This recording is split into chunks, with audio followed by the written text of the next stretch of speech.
Part 6. Terror Broadcast. Author, Chunji Dixiaolong. Chapter 53. The dagger in Zhou Bureau's hand was horizontal, and he planned to kill Wang Hongsheng first, even if he gave up his identity and became a fugitive from the police chief in this story. However, the dagger in his hand suddenly trembled, and then a force was exerted on the dagger, stabbing him in the opposite direction. Zhou was stunned, but did not panic. He had experienced too many things in his life. He immediately let go, and then the dagger was nailed to the wall on his side. "Do not move. Do not move." By this time, the two police officers had raised their pistols at their chief. Director Zhou raised his hand, and then suddenly rushed to the window. The window was already open. Director Zhou jumped out of the window. This was the third floor. After he got down, Director Zhou grabbed the next door with one hand. The window edge of the ward on the first floor relieved some of its strength, and then let go. The whole person fell to the ground. He staggered when he landed, but he ran quickly. Subai, who was standing on the building opposite the hospital, held the walkie-talkie and said, "Not to mention not being blown to death, it's a bit strange that his skills are still so good. Tell me the direction, he can't run away from me." Yigu's voice came. Subai chewed a piece of betel nut in his mouth, nodded, then picked up the telescope with his left hand and looked down. "Go to Jifang Road and turn left. You can go directly through Jifang West Road and intercept him at the intersection. However, it is not recommended to use your ability to fight him directly at the intersection. Kill him and the mission is over. What are you afraid of?" "Okay, you can do whatever you want." Subai shook his head. "If you go slower, he's not as fast as you." Yigu was empowered by his mind when running, so his speed was almost 2 or 3 times that of ordinary people. He followed Subai's guidance and slowed down at the opening in front, and then started sprinting again. When he happened to rush out of the intersection at this time, he directly collided with the oncoming Zhou Bureau. It was late at night, and there were not many pedestrians and vehicles on the road, but not none. However, the collision between the two people still caused a powerful impact. At first glance, the whole person was almost floating, and then the power of his thoughts came down one after another. This was a rhythm that planned to swat Zhou Bureau to death like a fly. However, Zhou's reaction ability was fully revealed at this time. His body rolled over on the spot and the ground sunk, but Zhou was unscathed.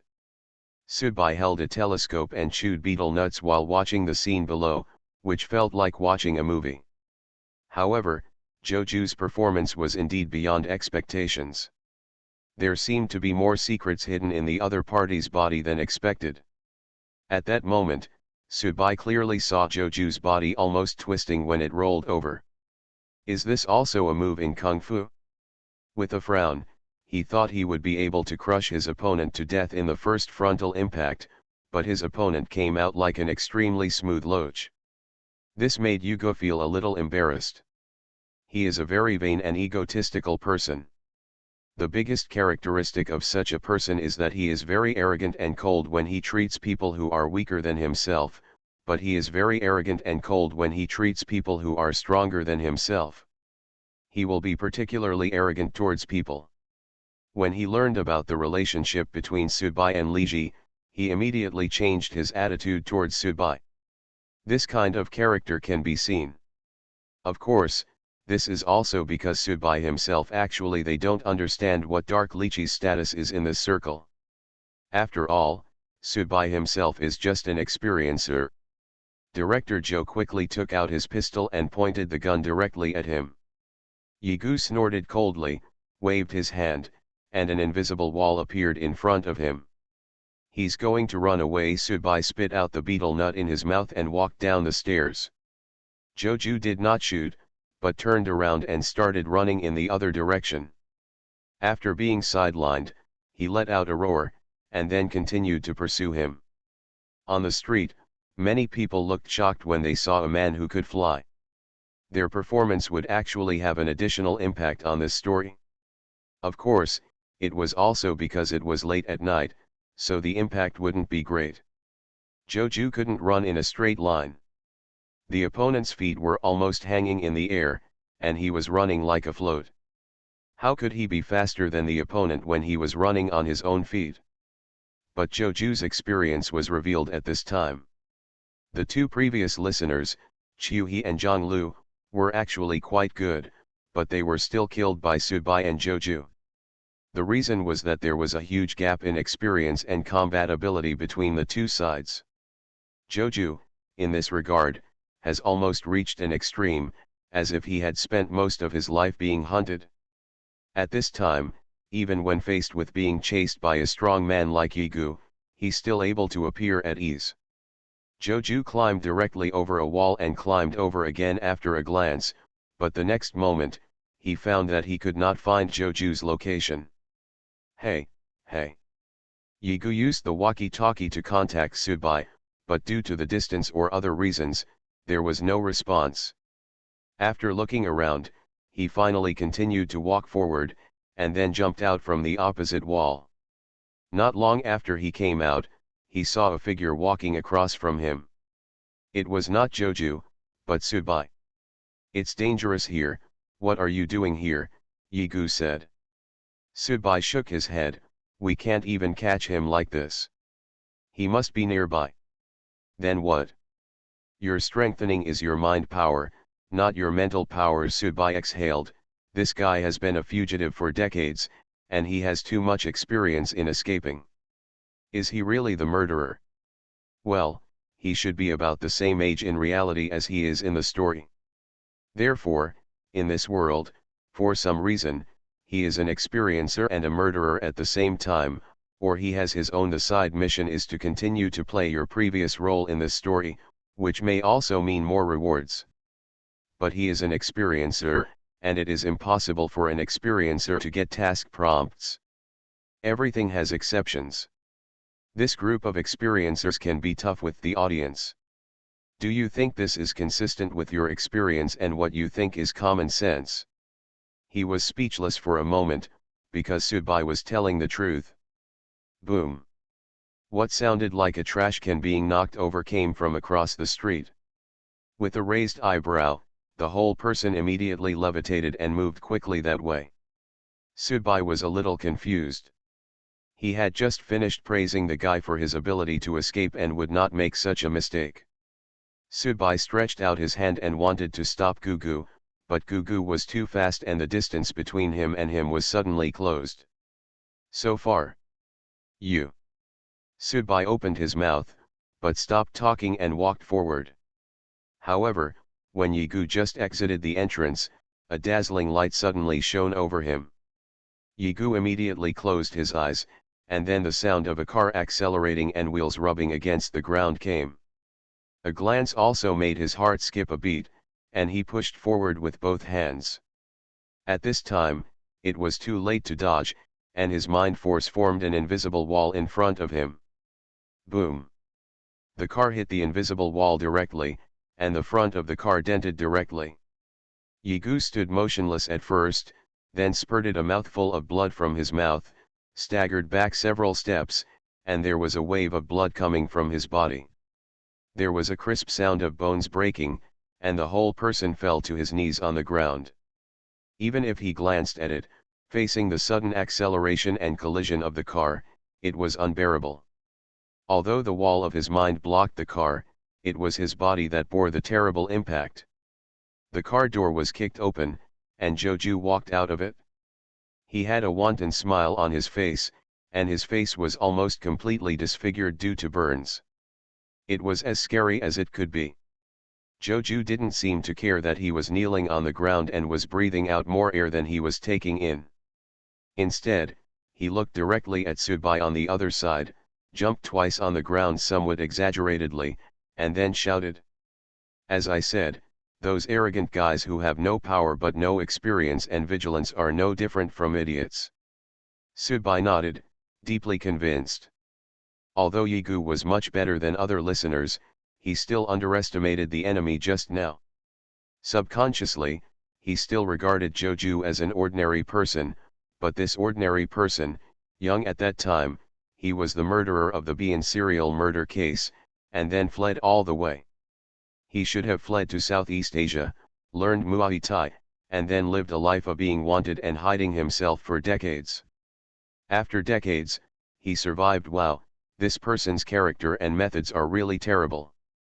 If he were allowed to continue to grow, become a listener, and obtain the qualifications for exchange and enhancement, the consequences would be unimaginable.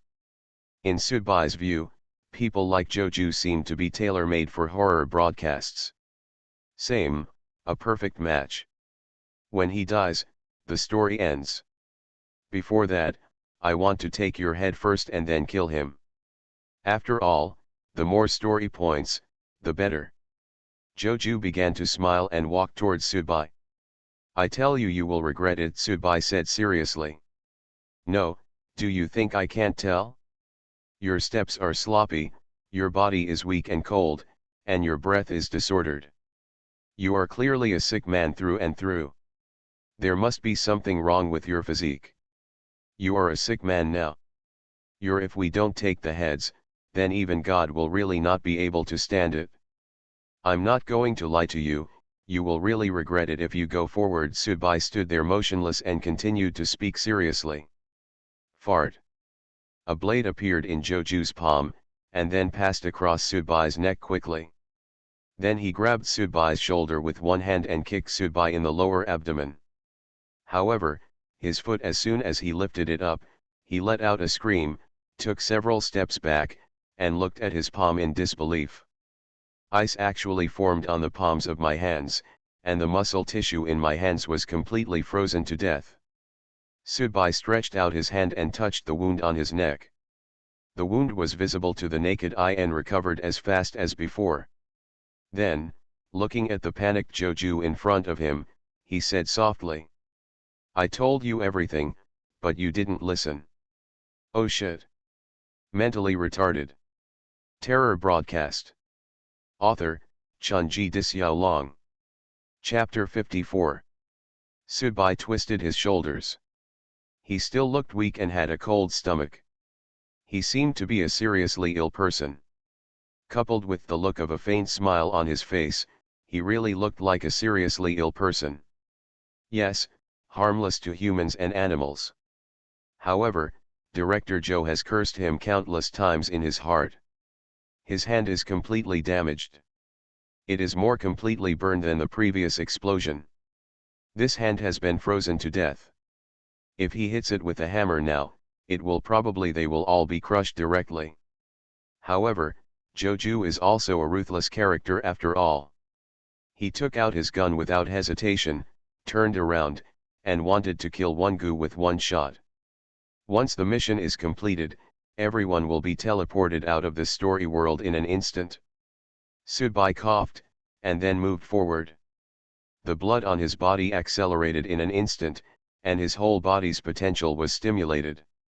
He appeared directly in front of Joju, blocking Joju's gun. Boom! The gun rang out, and the bullet entered Sudbai's shoulder. Sudbai's body swayed, half of his body turned sideways due to the impact of the bullet, but he also raised his hand. Snapped. A slap hit Joju's face. Joju's face was directly distorted. Originally, his face was almost burned and disfigured in the explosion. Now, with a large piece of frozen meat, he basically couldn't look like a human being. Ah ah ah ah. Joju let out a cry of pain. Sudbai took advantage of the situation and stepped forward, grabbed the gun in Joju's hand, and kicked Joju in the lower abdomen. Joju was kicked directly to the ground. Immediately afterwards, Sudbai pointed his gun at Joju. Boom! The bullet shot directly into Joju's eyebrows. Joju immediately stopped screaming and lay on the ground, silently. Died. Already dead. Sudbai put one hand into the wound on his shoulder, bit his lip, and took out the bullet in the most primitive and brutal way. The bullet was thrown away casually, and then Sudbai's body shook. He was gasping for air, and the breath was still covered with white mist after he exhaled it. Hiss. The cold feeling came again, and Subai couldn't control it anymore. He wrapped his clothes tightly and squatted down slowly. Yigu was currently lying there with his hands on the ground, spitting out blood foam from his mouth, as if he still hadn't recovered from the previous impact. Subai stood up with difficulty and walked step by step to Yigu. Yigu slowly raised his head, spit out the blood foam in his mouth, and then said, "I don't know what to say. Yes, a person who originally went to kill others with great aura and thought he was superior was almost killed by the prey he looked down on. The slap in the face was too loud. But you've been hiding it?" Subai ignored Yigu's question and looked around. "Didn't you notice anything wrong?" "What's wrong?" "Zhuzhou is dead, but we didn't receive any notification that the main mission was completed." "What happened?" "That means that the murderer identified by the terrorist broadcast and the murderer we ourselves think are not the same person." He suddenly looked at it and said, "Is it him when he was young?" Subai nodded, "That should be it." "Can you still act now?" Yigu smiled bitterly and said, "It's basically not working anymore. There are too many broken bones in this body." "What about you?" "I'm cold now." Subai told the truth. Now he is much colder than before. Being able to stand here and speak now is the result of perseverance in willpower. After he drank the blood of Jame, his physique has undergone special changes. But Subai is still unable to adapt, or, according to what Yigu said before, he must wait until the mission is over and let Terror Broadcast recuperate his body first before returning to the real world before he can stabilize his changed physique again. And the idea that he could immediately complete the task and return to reality by killing Joju seemed to be shattered at this time. "Do you know where he is?" a consultant asked, then struggled to stand up, but failed. Subai shook his head, "I don't know, but I know where he will go." A week later, Director Zhou's funeral was held grandly. All the prominent figures in the Bian area attended the memorial service. The TV station also came over to do a special report. They suppressed all the unfavorable aspects of the investigation about Director Zhou and directly determined the nature of the incident. After all, if something goes wrong with a police chief, the consequences and public repercussions can be even more terrifying for serial murders. In a van, Subai and Yigu were sitting in the back, eating the cooked food they bought together. At this time, fast food restaurant brands had not yet fully entered China. They were probably only found in big cities, and they were not as popular as the ones in big cities. In the future, people will take out their mobile phones and order takeout, so the two of them usually go to a restaurant to order food and come back to eat in the car or in a hotel. It is indeed a bit awkward for the two of them to buy food and cook now. "People. If I'm with you, I don't need to turn on the air conditioner in the summer," Yugo joked after taking a sip of wine. Subai ignored it and just ate the peanuts with his hands. From time to time he looked at the door of the auditorium opposite. The solemn music played all morning. It finally stopped at noon. There were probably some activities and important events in the afternoon.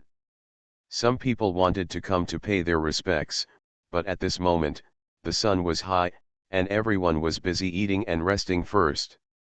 It didn't matter that the dead were lying in the ice coffins, but the living had to continue to suffer while they were still alive. These days, Yigu basically spends time with Subai. Every night, Yigu takes Subai to talk about some topics about people, wives. Even if he knows that Subai is not interested in this, Subai doesn't say anything during the whole process. Yi Yan, but Yigu still talked eloquently to himself. However, precisely because of this, although the two of them did not establish a deep trusting relationship, they were at least familiar with each other. "Next time the car shakes, I really need to pull you along. I have a nanny car. You help me drive. Then you sit in the driving seat while the woman and I do exercises in the back. You don't know that the air conditioner in the car is I always felt uncomfortable, always blowing on people, either too cold or too hot, which seriously affected my performance. Subibai glanced at it, then pointed at a woman in her 30s walking past the car window and said, "You can do it now." With a grimace on his face, he said, "It's not like you don't know that I have to be supported even when I walk. What should I do? I'm so helpless, my chest and ribs are all broken." Subai picked up the wine glass, took a sip, and pointed, "You can lie down and let your aunt, oh no, your female companion, be on top, and then you use your mind to support her and let her hang in the air. Up and down, Guanyin sits on the lotus." He glanced at it. At this time, Subai suddenly dropped the chopsticks in his hand, put down the wine glass, reached out and pulled out a piece of tissue paper, and wiped his hands. "Ready, coming." Ichiya immediately looked out the car window and saw a short man in a vest walking cautiously into the auditorium. "Are you sure it's him?" a consultant asked. "Not sure," Subai said truthfully, "but that man's eyes are very similar to Joju's, and judging from his age, he is about the same. If he is the murderer, then why did Joju come here on his own? Just for me to have a boyish craze and relive the glorious years of his youth?" Subai laughed and shook his head. "I don't think it should be the reason. He killed people, killed many people, and then lived like a rat in the underground ditch for decades. This kind of life, and for decades, for an ordinary person, it is almost equivalent to a kind of despair. So, what you mean is that Joju doesn't want him in this story world to make the same mistakes again. This world is fake, just a story world. Can he be so naive?" Yigu obviously didn't believe it. Subai reached out and touched the car window, feeling the hardness and temperature on the car window, and asked, "Can you find a piece of evidence to prove that the story world is fake?" This. After paying homage to Joju, the young man walked out of the auditorium and walked alone on the road. With tears in his eyes, he didn't know how the police chief found him in the first place, nor why he found him. To help yourself erase the evidence of your crime, you also enlightened yourself, and gave yourself a sum of money to open a shop, let yourself make money, and let yourself use money to find a woman openly when you want a woman. The women he recruited with money would not resist him, look down on him, or laugh at him, but would only flatter him and serve him, which he enjoyed very much. However, this director actually died. He has been an orphan since he was a child. His parents died young. These days, he has regarded the director as his elder and a doting father. When someone dies, no matter what, he has to come and burn incense sticks. From now on, I will never kill anyone again, and I will never have to live that kind of life again. You're right, Director Joe. I can still be saved. I still have a chance to live a life of an ordinary person, no, a life of a rich man. Thank you, thank you." The young man solemnly threw a blade in his palm into the trash can beside him. This was a complete settlement with his former self. In fact, he was not too young, he was already 27. He is 8 years old, but he feels that his life is about to turn a new page. At this moment, Subai, who saw the opponent throwing the blade, finally confirmed the opponent's identity, then stepped on the accelerator, and the van roared forward. Boom! The young man who had just thrown away the blade and prepared to face a new life was knocked away. There was still shock and disbelief in his eyes. At the same time, the voice of the terror broadcast sounded.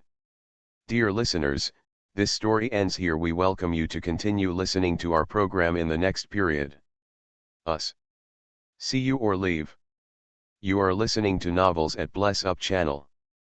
Wish you happiness and luck. Please subscribe to receive new novels. How do you feel about this novel? Please like and leave a comment. Terror Broadcast. Author, Chunji Dixiaolong. Chapter 55. Are you here, sir, sir? Are you there, sir? Subai was shaken awake by the driver. When he opened his eyes, he found that he was sitting in a taxi. The sudden sunlight was a bit dazzling. Subai blocked the sun with one hand and reached into his pocket with the other habitually to take out wallet. Sorry, I fell asleep. Subai handed over the money. Haha, it's okay. You're too tired. I'll give you change. The driver smiled and took the money. Keep the change, please. Oh, thank you then. Subai got out of the car and stood at the door of a community. Everything seemed to be a dream or a nap, but Subai knew clearly that he had experienced everything he should have experienced before, and now there was something about him. A deep sense of exhaustion. Someone will come to clean the house regularly, so it is not dirty and very clean. However, because no one really lives here, it seems obviously lack of life and very deserted. Subai usually goes back to Chengdu to stay for a while during long holidays. It won't last too long. At this time, Subai was sitting on the sofa with his shoes on the coffee table, closing his eyes and calming his thoughts. Before I knew it, it was getting late. Although someone came to clean the house regularly, there was no food or drink. Subai got up and was about to go out for dinner. At this time, he suddenly remembered that he seemed to have forgotten a very important thing, which was to go to the house by himself. I haven't had time to read the rewards in this story yet. Subai was a little impressed that he only remembered such an important thing now. He took out his mobile phone and entered WeChat. Subai found that the WeChat official account of the horror broadcast had indeed been kept private for him when he got out of the taxi. A preview message is posted, which is a message that only specific groups of people can see. I clicked on the message, which was a picture and text. The picture and text gave a rough introduction to the story experience, and then at the bottom, a reward list appeared. It was a very complicated list, and every member was included in it. However, most of them are also names in gray font, which means that these people are actually dead. Since the people are dead, the subsequent story points will be divided into rewards and so on, which naturally does not count. For example, they also killed the experiencers before they were alive. Or for the audience, the rewards that were supposed to be counted on their heads were counted, but it was meaningless. A total of 3 people survived this mission. They are Subai, Yigu, and Wang Hongsheng. When he saw the words Wang Hongsheng, Subai couldn't help but smile a little. This guy actually passed the mission lying down. This was really good luck. If Wang Hongsheng hadn't been used as bait at that time, Subai and Yigu would probably have done it. He would not be allowed to live forever, and after Joju was killed, Wang Hongsheng was under intensive care. Subai did not spend time to find out where he was. Of course, it was also because of the premise of being under intensive care. It would be too time-consuming and labor-intensive to kill him again, and it would be extremely dangerous and not cost-effective. Now, the main mission is also open to Subai. Main mission 1 is to kill the experiencer. Killing one will reward you with 100 story points. Main mission 2 is to kill the audience. Killing one rewards 100 story points.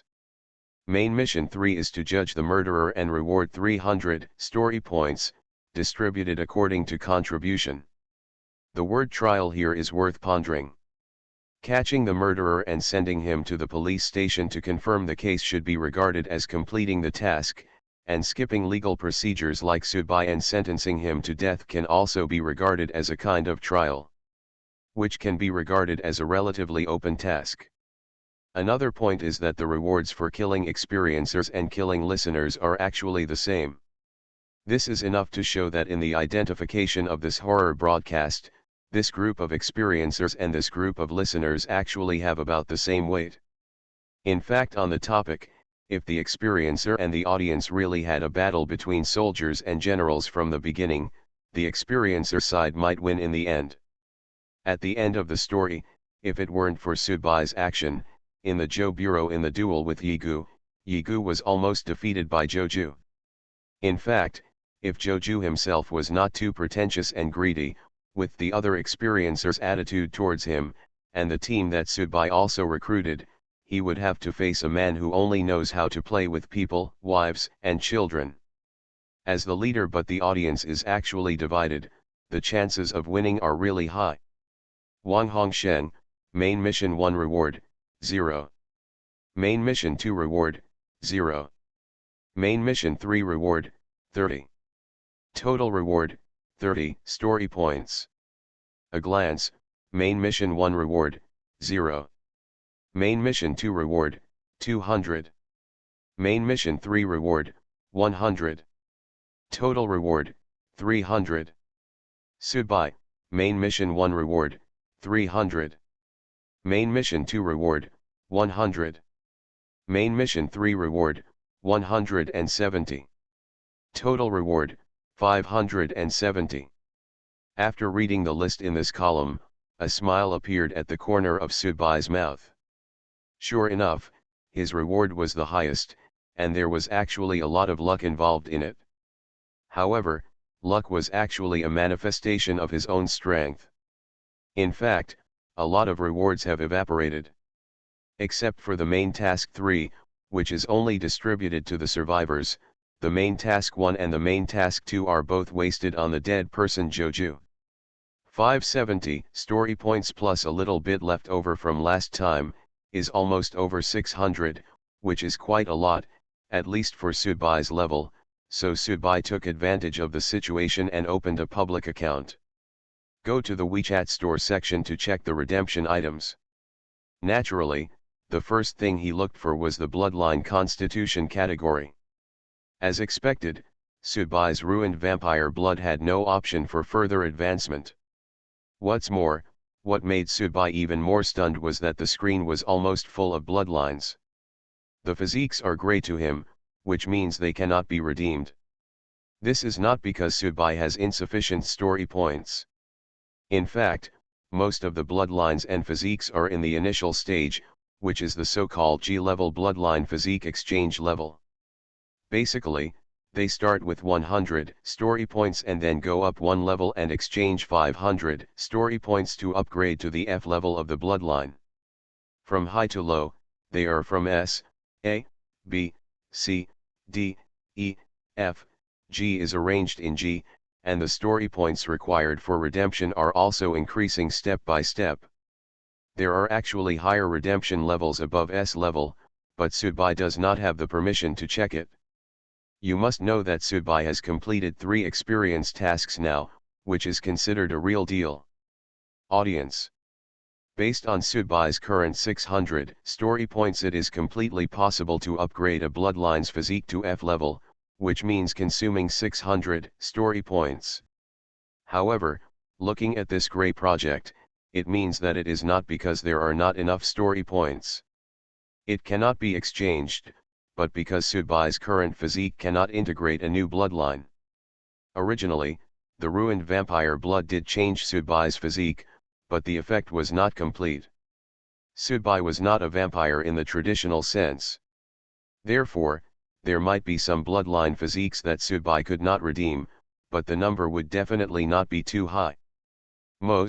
At most, the bloodline physique with obvious light attributes has no connection with Sudbai, but now there is a large area.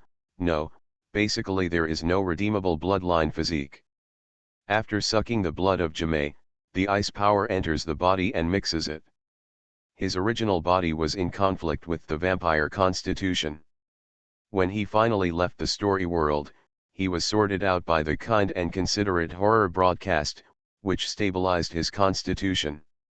Therefore, the current bloodline physique on Sudbai's body is completely a mutated type, which does not conform to the mainstream. That is, there is no mainstream that allows you to upgrade based on story points. Sudbai looked at the phone screen and was in a daze for 2 minutes, then shook his head. This is life, there is no other way. If he didn't bite Jame's neck at that time, then he and Yigu would become once the ice is carved. What will happen next? Since the bloodline and constitution category cannot be exchanged, Sudbai directly chose the props category. Compared to the bloodline constitution category, props are much larger. There are all kinds of things, and they are priced accordingly. Sudbai watched for a while, but he still didn't click to redeem things without hesitation like last time. This time he was at least more calm than the last time. After looking at the time, he saw that he had been delayed for a long time. Subai opened the door and left the house. Chengdu is a paradise for diners. Subai lived in Chengdu with his parents when he was a child, so he is no stranger to the food here. Turning a corner, Subai sat down in a time-honored Chuan Siang shop. Subai remembered this shop. I've been here since I was a kid, but the owner at that time has passed away, and now the owner's son is running it. After choosing a pot, Subai put his wallet, keys and cigarettes on the table, then stood up to get the string. Chuan incense is priced according to bamboo sticks, 30 cents each, which is cheap and affordable. Subai took out a plastic basket full of skewers, and also took 2 cans of beer. However, when he returned to his seat, he found that a woman was already sitting there. The woman is wearing a floral skirt, her hair is tied up, her complexion is delicate, and her appearance is exquisite. She is like a piece of porcelain with a sense of art. When facing her, you may feel ashamed of yourself. However, Subai is an exception. After all, young Master Su has just returned from the world of horror radio stories. His emotions and state of mind are not very stable now. Naturally, he doesn't have much thought about beauties and beautiful encounters. He just feels hungry now. After putting the things on the table, Subai looked at this young woman who looked to be in her early 20s and said in a very frivolous tone, "I'll ask you to play with strings, and you'll ask me to sleep, okay? The subtext is that this is my place, you give way." However, what Subai didn't expect was that the woman actually raised her head and looked at Subai. Good. The answer was very straightforward and not muddled at all. Subai was a little dazed. Could such a beautiful woman really be a peripheral worker? Immediately afterwards, Subai heard a cat meow. Meow. Subai looked down and saw a black cat lying on the woman's feet, snoozing comfortably. It's auspicious. Subai raised his head again and looked at this woman. The woman also looked up at him and asked, "Do you still want to sleep?" Terror broadcast. Author, Chunji Dixiaolong. Chapter 56. Do you still want to sleep? Subai coughed, then pretended that nothing happened and asked, "Do you want a dry dish or an oil dish?" The dry dish is dry chili noodles, and the oil dish is oil chili. Generally in Chengdu, most restaurants will ask you which dish you want. Eating spicy food is neither a trend nor a trend here, but a lifestyle habit. Dry it? Okay, boss, let's do it again, Subai shouted to the boss next to him. Got it? The boss came over immediately and added ingredients, plates, cups, bowls, and chopsticks. Want to drink beer? Lychee shook his head. Subai opened a can of beer for himself and took a sip. If it weren't for the woman sitting in front of him, Subai would probably be able to quietly enjoy the leisurely relaxation of drinking beer after returning from the story world. However, this woman was sitting here, she was ordinary and beautiful, but the pressure that only those who knew her identity could feel made Subai feel a little uncomfortable. The bottom of the red soup pot was boiling. Subai put the skewers in and started to cook. He adjusted the heat and cleaned it himself. Lychee just sat there motionless. Subai suddenly felt that he had become a servant and waiter. If it were someone else, he would probably be happy. Although he does not have much status or presence in the family, he is still a member of the Su family after all, and his parents died long ago. He also left a large amount of wealth to himself. Subai was also considered an out-and-out young master. He looked down upon beauties that ordinary people coveted. In the past, a friend once asked Subai to go play with some starlets. Yes, but Subai wasn't too cold about it. "Are you not happy to have dinner with me?" Lizzie said. A bit. Subai was very sincere and nodded. He could feel some of Lychee's temper, and he was not the kind of person who would get angry because of such trivial matters. "Then you have to get used to it," said Lychee. Yasubai was stunned. "What?" Lychee didn't say anything a second time. She took out a bunch of lettuce from the pot, put it into her own dish, dipped it in, and put it into her mouth. She ate it very delicately and elegantly. This was a woman who integrated her temperament into the food. A woman to the core. She didn't do it deliberately, but every move she made was so charming. Subai didn't continue to ask Lychee what he meant. Seeing that the pot was almost full, he started to cook it himself. Half an hour later, the table for both of them was full of bamboo sticks. Originally, Subai just chose the amount he ate, but now there was one more person, and he also ate a lot of lychees. Although he ate very elegantly, it was indeed he kept eating, so Subai wasn't full. Subai also felt that the lychees were not full, so he had to get up, go inside and get some more food, sit back and continue cooking. "Do you want to eat brains?" Subai asked. "Eat," Lychee answered simply. "Want to stir it up?" "Yes," Lychee said simply. Subai put a portion of the brain flakes in a small bowl, then added sesame oil, salt, and message, then scooped a spoonful of minced garlic into it, stirred it well and placed it in front of the lychee. Lychee was eating, and Subai was eating too. When Subai put down his chopsticks after he was completely full, Lychee also put down his chopsticks. Subai felt that there was still something to enjoy about Lychee, but he was too embarrassed to ask if the girl was not full. "Boss, settle the score," Subai called to the boss. The boss came over to count the number of bamboo sticks. At this time, Jixiang woke up leisurely, climbed onto the chair, and sat coldly, looking at Subai. Subai was not willing to look into the eyes of this cat. The first time he saw Jixiang, Subai saw the terrifying scene like a mountain of corpses and a sea of blood after looking at Jixiang.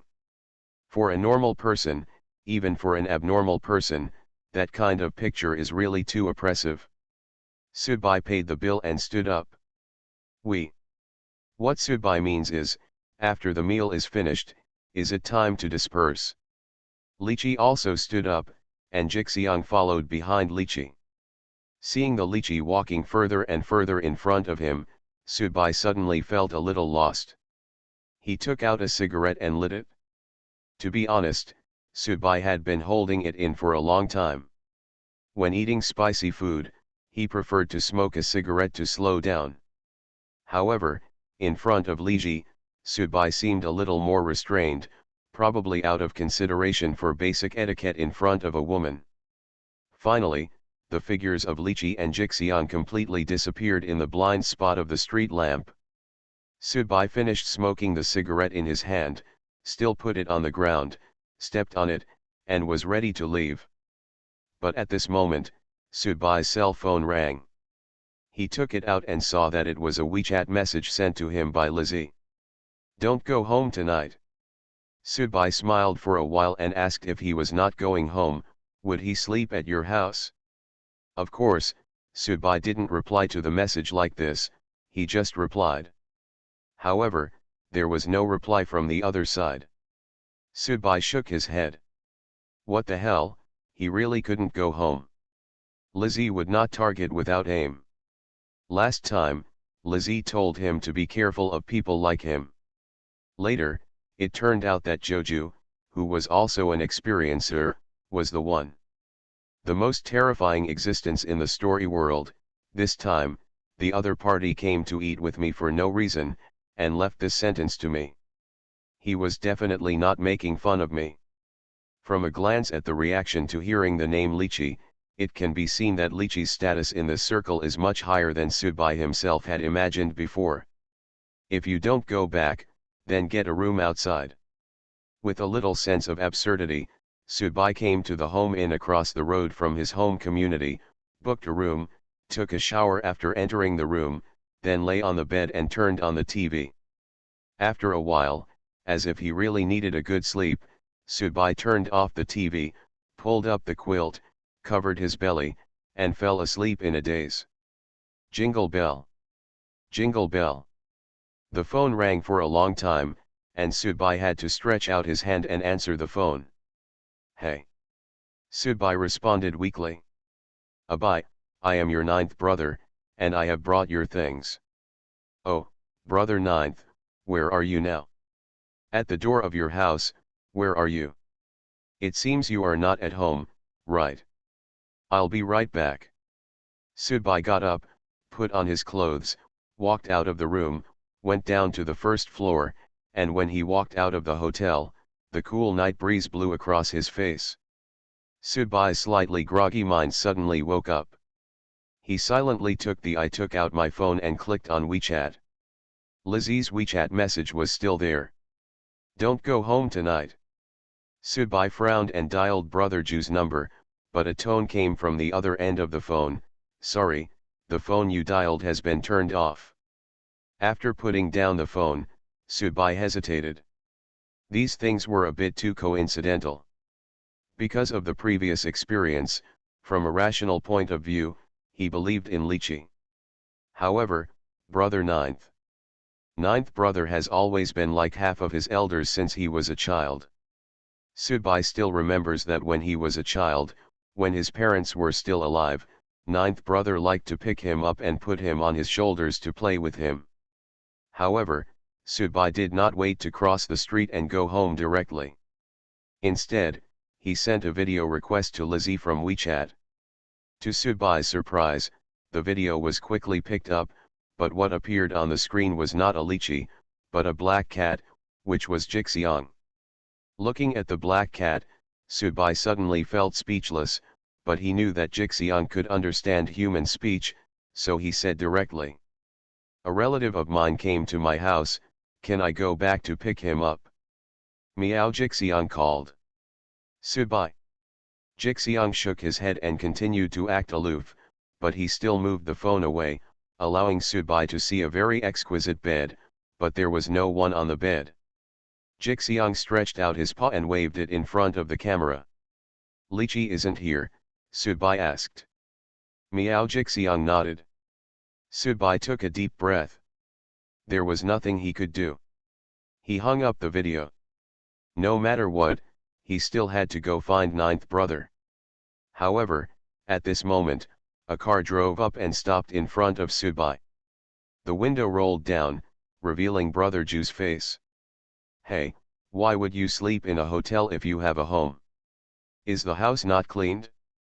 Forget it, let's get in the car first. I'm starving. Let's have a late night snack with me first. Damn it, I bought a broken power bank and my phone is now dead. Subai breathed a sigh of relief and got in the car.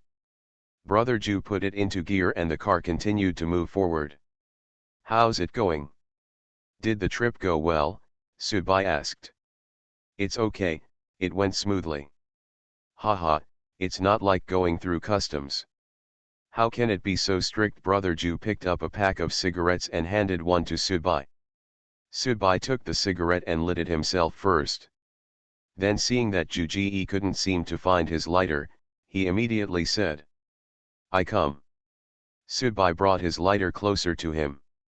Brother Ju smiled and nodded, holding a cigarette in his mouth. Subai turned on the flame. At this time, the car suddenly trembled. The flame of Subai's lighter lit directly on Brother Ju's finger.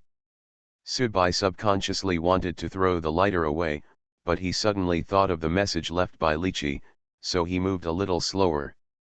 The car is still driving and shaking. This section of the road is full of potholes and is not very smooth. But the flame from Subai's lighter was always burning on Brother Ju's fingers. Ninth brother. But there was no reaction at all. Terror broadcast. Author, Chunji Dixiaolong. Chapter 57.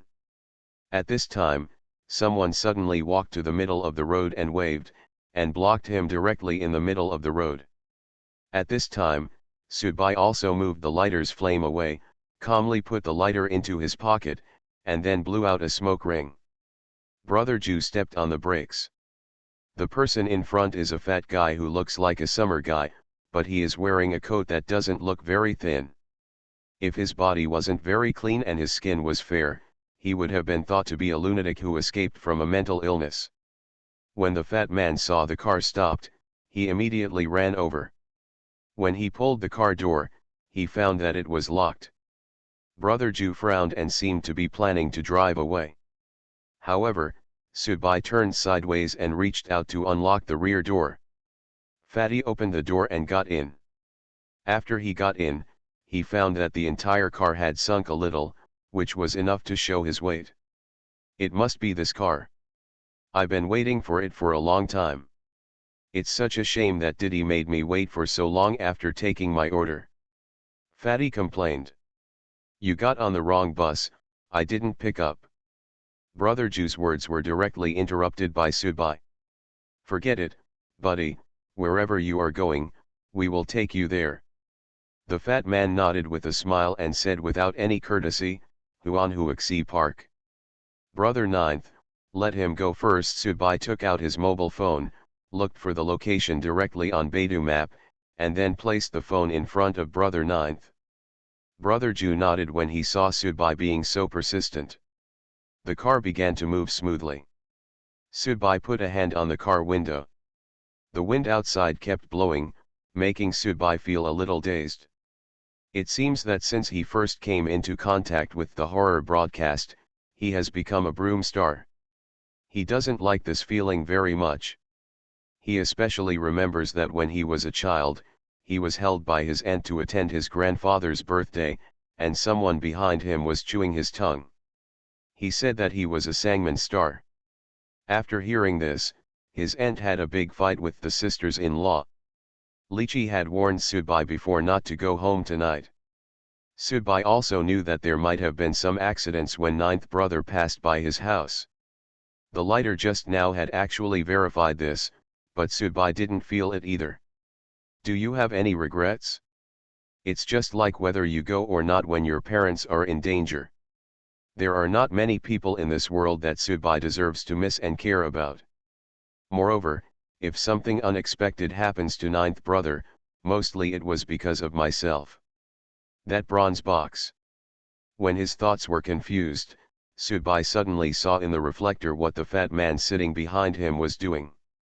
Subai coughed, sat upright, and then looked at him casually through the rear-view mirror above. The fat man was wearing a coat, and his hands seemed to be stroking inside the coat. Does this fat man have a skin disease? This was Subai's first thought. Then, jingle bell. A crisp sound. The fat man was stunned. Subai was also stunned. Brother Ninth was also stunned. Under the fat man's feet, a bell fell. It was a very simple bell with a bodhisattva image engraved on it. It didn't look like a simple handicraft bought from a small vendor. The fat man turned pale with fright. Then he carefully raised his head and looked ahead. Brother Jew frowned, as if he was disgusted with this thick-skinned fat man. He just took his own car and made a broken bell to annoy others. He was very hungry now, but he was unwilling to disobey Subai's wishes. I can only send the fat man to a place first and then find a place to eat. Subai continued to sit there, as if nothing had happened, but in the bottom of Subai's heart, there was already a huge wave. Who was this fat man, and what did the bell mean? A keen intuition told Subai that this fat man definitely did not get into the car by mistake. The other party seemed to have a strong purpose. The fat man carefully picked up the bell and placed it next to his seat, then said to himself, "Oh, I can't throw away this gadget that my girlfriend gave me. It's really annoying." The fat man was trying to hide his words, and seemed a bit stiff. Brother Jew snorted coldly and continued driving. Subai closed his eyes slightly and fell asleep. Seeing that the two people in front of him didn't seem to care about this little episode, the fat man breathed a sigh of relief. After sitting there for a minute, when the car stopped at a traffic light and waited for the red light, the fat man put his hands into his clothes again and started. Explore. Subai's eyes were squinted, but he was still observing the fat man through the rear-view mirror. What on earth was this guy touching? What's in these clothes? Subai would not believe that the fat man was touching his fat body at this time. Sure enough, after a while, a muffled sound came. Dong dong dong. The fat man was stunned again. Subai was also stunned for a moment. A wooden fish landed at the fat man's feet. There must be some particles inside the wooden fish, so it made a crisp sound after falling to the ground. First the bell, then the wooden fish. What on earth is this fat man doing? Ghost. Subai subconsciously glanced at Brother Ninth, who was sitting in the driving seat. Can Brother Ninth still be considered a human being now? Fatty's face turned pale with fright, but when he found that the two people in front of him didn't react in any particular way, Fatty picked up the wooden fish as if he was almost exhausted and placed it next to him. My father-in-law gave it to me. My father-in-law is a monk and a professional. Subai shook his head speechlessly. This fat man was really a bit too funny. Originally, Subai's plan was to wait for a suitable time to see Brother Ju's situation alone, or to look for Li Ji again. Although he does not have much to do with Li Ji, but now it seems that he can only seek her help. However, at this moment, the fat man suddenly stood up, and then a string of Buddhist beads fell from his clothes. The fat man stepped on them and slipped, and he lay on his side on the back seat. You must be mentally ill. Brother Ninth slapped the steering wheel angrily, turned his head and yelled at the fat man sitting behind. Subai was also speechless and turned to look at the fat man, who kept making noises. The fat man was lying on the back seat, his face was pale, dripping with cold sweat, and his lips were pouting, as if he was too frightened to speak. Abai, this guy isn't mentally ill, is he? Brother Ju said to Subai. His hidden intention was to get this guy out of the car. Subai shook his head. Forget it, we're almost at Huanhuaxi. Just let him get off the car then. Seeing that Subai was still insisting, Brother Ju said nothing and continued driving. Fatty suddenly felt so embarrassed when he was lying there alone. 3 times in a row, Fatty felt that he was almost scared to death, and he sat up from the back seat with difficulty. Not long after, Brother Ju pulled over the car and honked the horn. Arrive. Oh, thank you. The fat man quickly thanked him and then opened the car door with one hand. Subai, who had been paying attention to the fat man, immediately discovered that the fat man was holding something red in the hand holding the car door. No. To be exact, the fat man's entire palm was red, so red that it was a bit glaring. The fat man opened the car door, but he did not get out of the car. Instead, he twisted his body and held a piece of talisman paper in his other hand. He took back his left hand and drew quickly on the talisman paper with his cinnabar-covered fingers, almost for a moment. It was completed in a moment, and then the fat man shouted. Infinite Heavenly Lord, the spiritual talisman suppresses evil spirits. This fat man wants to collect ghosts. Subai turned his head suddenly. He had made some guesses about the fat man's identity before, but seeing the reasons why the fat man made mistakes one after another in order to secretly take the talisman from his clothes, Subai became a little less careful about him. When the destination arrived, Subai also subconsciously thought that Fatty was about to get off the bus. However, Fatty suddenly made a move at this juncture. Drawing talismans and reciting incantations, all done in one go, with great momentum. He didn't look like the clumsy fat guy before. This guy was clearly a man of moral integrity. However, Subai was not ready to break up with Ninth Brother right here. He didn't even think clearly about what he should do. If he acted rashly, would Ninth Brother be completely helpless? Is Ninth Brother alive now or already dead? However, something even more shocking happened to Subai. A chill came from between his eyebrows. Snapped. The fat man actually put the talisman directly on Subai's forehead. The fat man shouted loudly, "Hey, I felt from afar that the yin energy in your car is heavier, and the yin energy in your body is even heavier. The spell has been cast, and I understand. Your evil spirit will appear soon. Immediately afterwards, Fatty shouted to Brother Jew, who was sitting in the driving seat. I'm catching ghosts, you are immortal, get off the car quickly, otherwise it will be my fault if it affects you. At this time, there was a sudden noise in the rear compartment, and the bronze box that had been sitting quietly in the rear compartment bloomed with a faint light. Brother Jew's eyes also glowed faintly at this time, and the talisman originally attached to Sudbai's forehead slowly fell down. The fat man looked confused. You are listening to novels at Bless Up channel. Wish you happiness and luck. Please subscribe to receive new novels. How do you feel about this novel? Please like and leave a comment. Terror Broadcast. Author, Chunji Dixiaolong. Chapter 58. The fat man must have noticed this ghostly car from a long distance before, but after he got in the car, he naturally mistook Sudbai for a ghost and mistook the driving ninth brother for a mortal. Because Sudbai's physique is part vampire and part zombie, and also contains ice, poison, it is impossible not to exude a cold and sinister aura. Ordinary people may not be able to detect it, but a sensible person like Fatty can naturally see it. Gotta come out. However, Sudbai is not a zombie or a ghost. The fat man's talisman will naturally have no effect on Sudbai. Of course, vampires are not the traditional Eastern interpretation of ghosts. Although there is also a word ghost, but that's what the Easterners translated. Ninth brother waved his right arm and hit Sudbai directly. Sudbai leaned against the car door on one side of his body. Ninth brother's punch hit the seat, and the seat shook backwards. The fat man who was standing on the seat was brought to him. The fat man groaned and sat back on the seat, covering his chest with his hands and a look of pain on his face. This fat man is really a bit useless. He doesn't even have the ability to resist being hit like an ordinary fat man. Sudbai opened the car door and quickly got out of the car. Brother Jew also got out of the car on the other side. It was late at night, there were very few people on the roadside, and the wind was very comfortable and cool.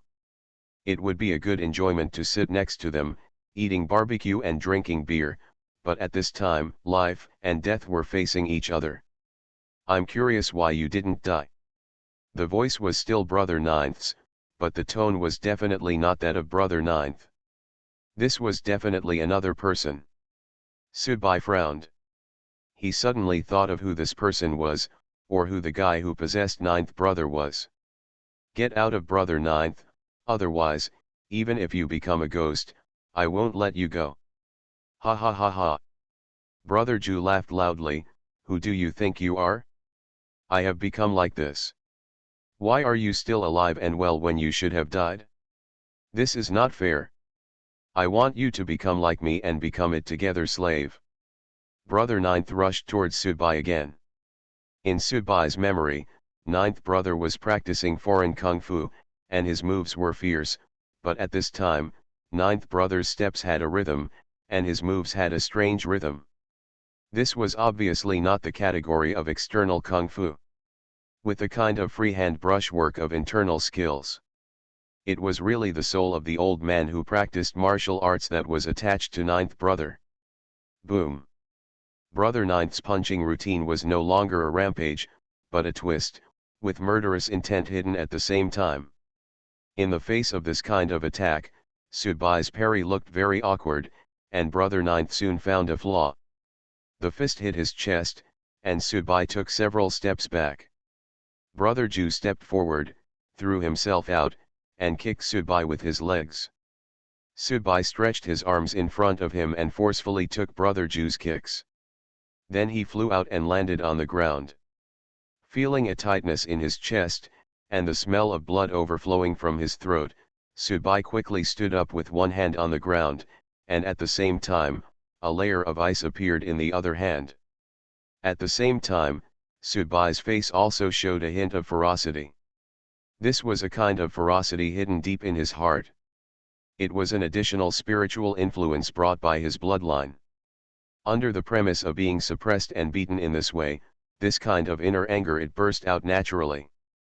Brother Ninth continued to be reluctant, but there was also a trace of doubt in his eyes.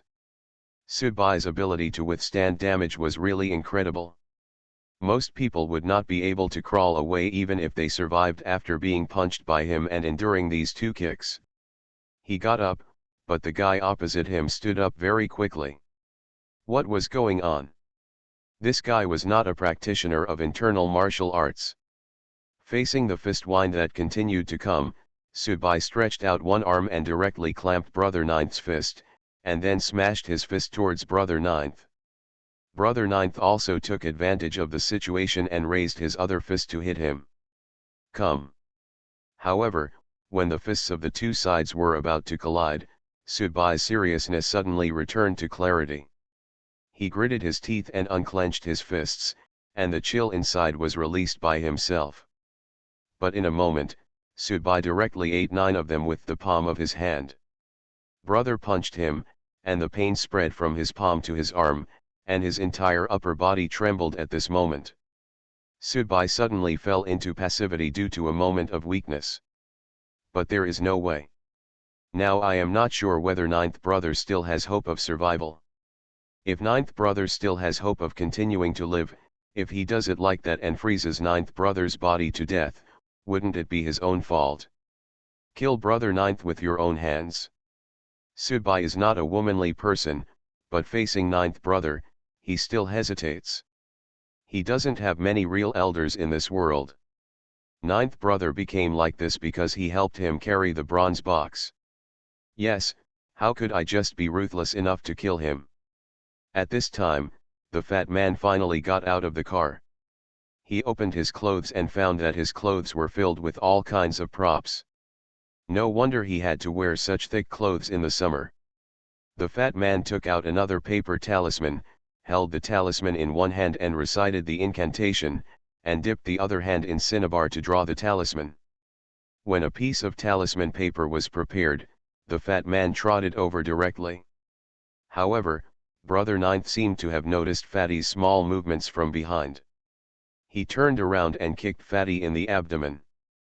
Fatty was thrown to the ground, rolled over twice, and leaned against the car.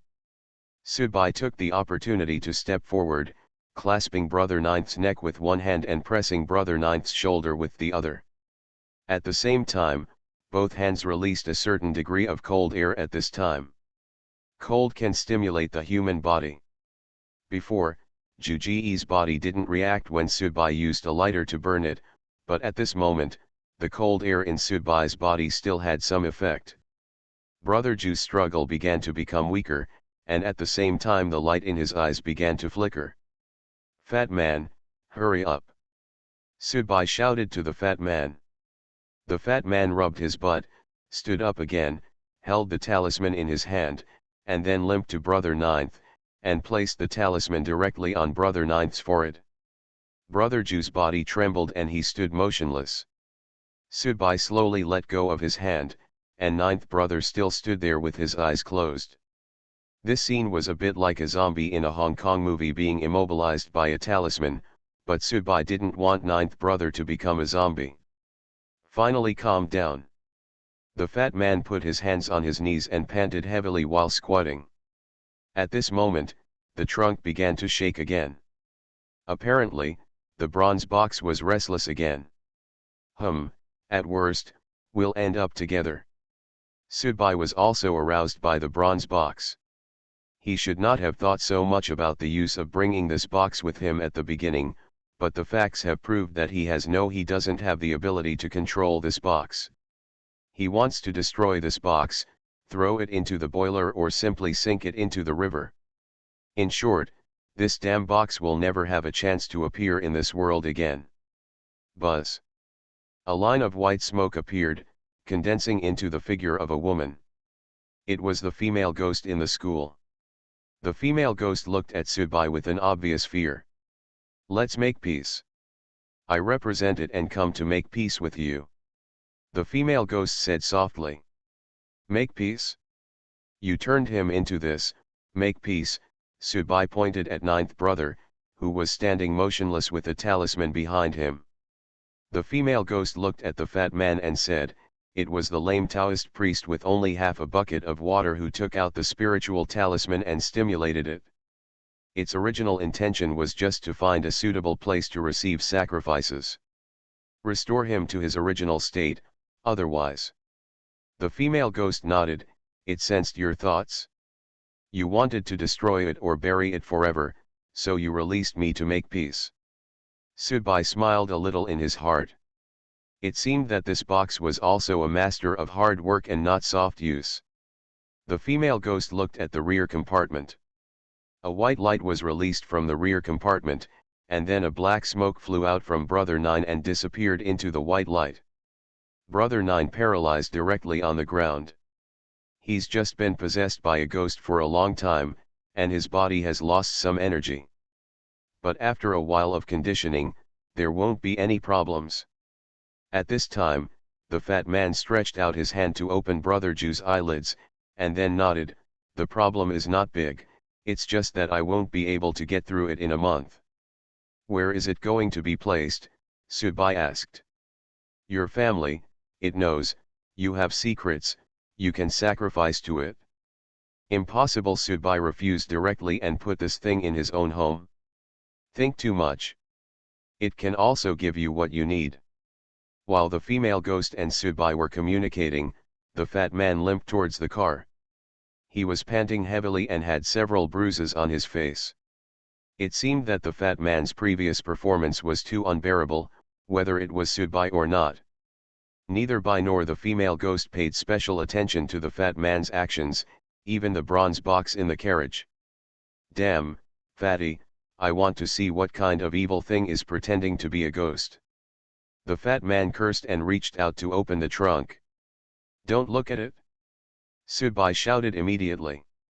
He knew the weirdness of the box, but when Subai shouted, the fat man had already opened the trunk.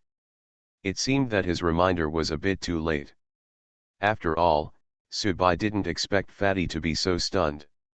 There was a trace of disdain on the female ghost's face. Apparently, she had already foreseen the miserable fate of this lame Taoist priest.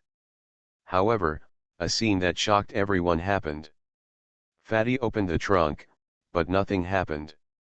On the contrary, Fatty specifically turned his head and made a yeah gesture to Subai, who was standing not far away. Subai and the female ghost both saw clearly that the fat man had put on a pair of sunglasses on his face at some point. The bronze box suddenly trembled, apparently sensing something.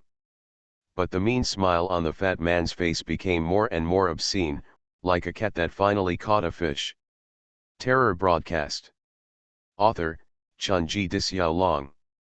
Chapter 59. In fact, when the fat man was walking to the trunk, he secretly tore his coat. Then, when he opened the trunk, the small flag in his coat was actually exposed. The whole step of the fat man, the process were all done just right, without any flaws. The little flag is all black, with a suanwu painted on it. The suanwu carries a strong pressure. After being enhanced by the fat man's own blood, it actually seems to come to life. It keeps changing its appearance on the little flag. And it was this flag that directly suppressed the bronze box. This seemed to be the principle of mutual growth and mutual restraint.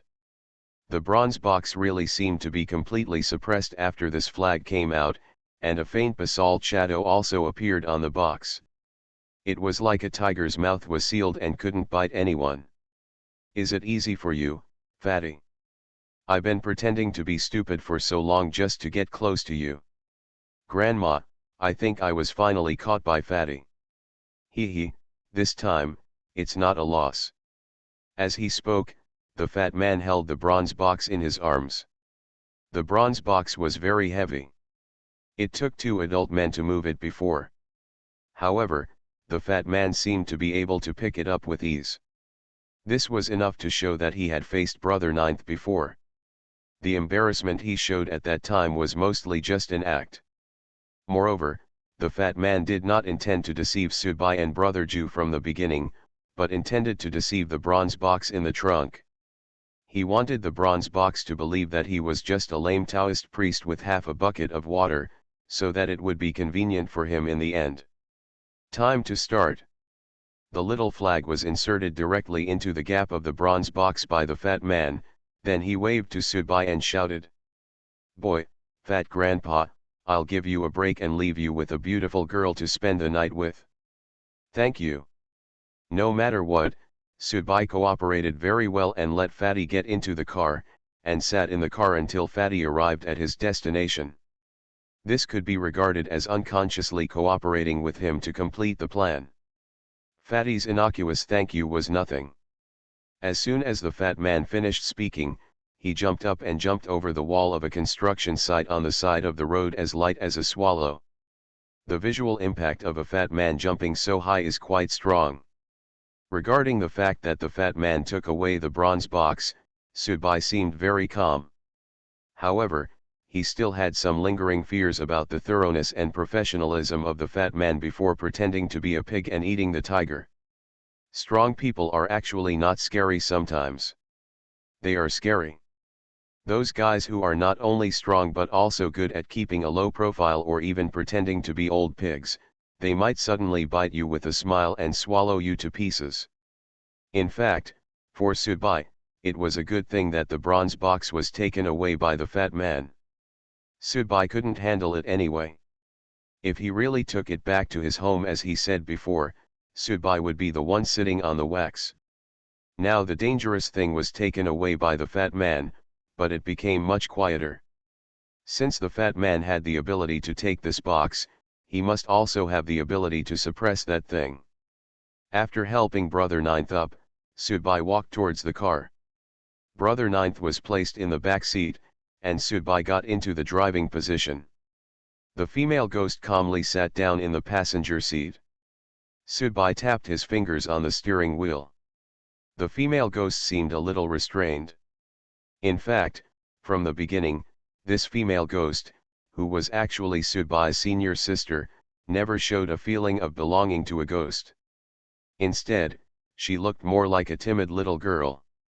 The female ghost also appeared in the horror broadcast story about the corpse dismemberment case. Even though she was enhanced by the horror broadcast, she was still scared away by the dagger in Subai's hand that had killed people.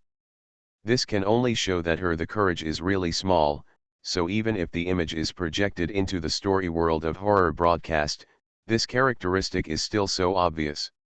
"I have nowhere to go," the female ghost said. "What's your name?" Subai started the car. "Yi." Subai nodded, "Okay, just follow me for now." Although it seemed that the danger had been eliminated, Subai still drove the car back to the hotel. After getting off the car, he helped Brother Ju enter the hotel together, and told the front desk that his friend was drunk. Entering the room, Brother Ninth, who was still unconscious, was placed on the bed by Subai. Subai knew that Brother Ninth didn't like to go to places like the hospital. This was Brother Ninth's habit. In the past, when Brother Ninth was injured, he would treat himself by himself. Moreover, this kind of physical weakness caused by being haunted for a long time in your case, it actually doesn't make much difference whether you go to the hospital or not. I guess if you go to the doctor, they can only give you normal saline. The female ghost followed Subai into the room, and then stood at the bedside table. "Don't you need to sleep?" Subai asked. The female ghost shook her head. "Okay, you can do whatever you want." Subai lay down on the carpet next to him. This night was indeed a bit stressful. Soon, Subai fell asleep. This time, he slept quite peacefully. After all, Subai's mental endurance was getting bigger and bigger, so he wouldn't have random thoughts or nightmares when he went to bed at night. When I woke up, it was already noon. Subai went into the bathroom to wash up. However, at this moment, a woman's figure appeared in the curtain behind Subai. "Do you know that hiding there will scare people?" Subai said while wiping his face. "Sorry, the sun is shining in you," Yi said apologetically. Subai sighed, and after washing, he walked to the bed and called Brother Ninth several times, but brother Ninth still didn't wake up and was still in a coma. He personally took a towel and wiped brother Ninth's body. Sudbai carried brother Ninth on his back. After checking out the room, he got into the car. Looking at brother Ninth's current condition, it was really difficult for Sudbai to take care of him by himself. Therefore, we need to find a sanatorium to take care of us temporarily. Brother Ninth now needs to rest and recuperate. Sudbai is really not good at it. In the afternoon, Sudbai arranged for Ninth brother to enter a local nursing home that was considered to be a top-notch one. Originally, the biggest problem was paying the money and deposit. Some of the details, such as the identity information of previous cases, signatures of family members, etc., were spent instead. Sudbai spent a lot of effort to smoothen the relationship. Fortunately, money can make things work, and Sudbai still completed the procedures for Ninth brother. When Sudbai saw that brother Ninth was put on a liquid feeding tube and that there were specialized personnel to check and massage his body, he felt relieved. He didn't want to go back to that home for the time being. With brother Ninth, Sudbai asked for a caregiver ward, stayed here. The life in the nursing home was quite simple and relaxing. Sudbai had a normal schedule this week. He usually watched TV or took a walk and slept. It was ordinary but didn't feel too dull. It was probably because of the experience in the horror broadcast. So I have become more appreciative of the peaceful life now. The only drawback is that the food in the sanatorium is mainly light. If you eat too much light food, you will inevitably want to change your taste. This is the first time Sudbai has left the nursing home this week. Previously, Sudbai ordered a change of clothes directly online and had them delivered. He didn't know when he would be able to go home, so he gave Li Ji a few dollars. There was no reply from Lizzie on WeChat this time. Sudbai also knew that he and Lizzie were not on the same level, so he didn't bother to continue to send messages after he didn't reply. He walked into a hot pot restaurant outside the sanatorium and ordered a rabbit head hot pot and some stewed vegetables. Sudbai sat here and waited. The TV in the hotel lobby was showing disaster relief news. Most of the people in South China and East China were watching it these days. Extremely heavy rains have fallen across the region, which has indeed had a great impact. Chengdu has also been experiencing non-stop heavy and light rains these days. Sudbai bit a straw in his mouth and drank Wanglioji.